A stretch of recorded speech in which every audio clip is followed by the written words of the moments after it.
Ogbe Umuezechukwu dị n'Akpu kansụl Orumba South emerubego emume ọbịa n'afọ ha na-eme kwamgbe ma chịkọbakwazịa amụma ịchụnta ego $150 a ga-eji wee lụ obufa. Joseph Egbeọcha jeleba wee weta aka ịga n'ugbu a.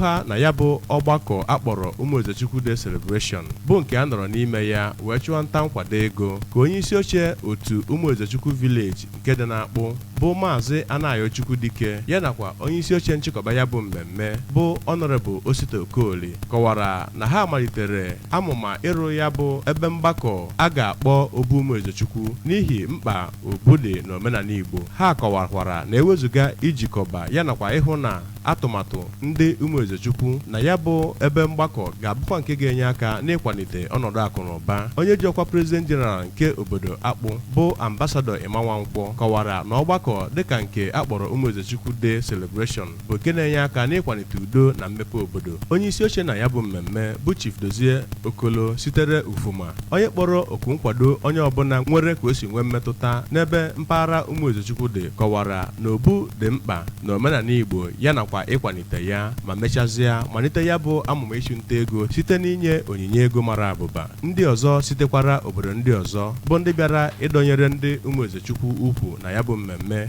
gụnyere Chief Ambrose Egwuọnwụ, onye sitere obodo Awa, kọwakwara na ya bụ mmemme bụkwa nke nyere ohere ka udo dị n'ebe ndị mmadụ nọ bụ nke siwanyere ike. Ndị ọzọ gụnyere Maazị Celestine Eze, Tidemobi Okoli nakwa Chika Okolibe bụkwa ndị nyekwara onyinye ego na ya bụ ọgbakọ, kọwara na ya bụ amụma ịrụ ụlọ ọgbakọ bụ nke ga-enye aka na-ejikọ ndị mmadụ ọnụ maka ịtụnye oke ha maka mmepe obodo. Emechara na ya bụ mmemme gbaa egwu ọdịnala dị iche iche site n'obodo Akpu nke dị n'okpuru ọchịchị Orumba South. Abụ Joseph Egbeọcha maka akụkọ ụwa ABS.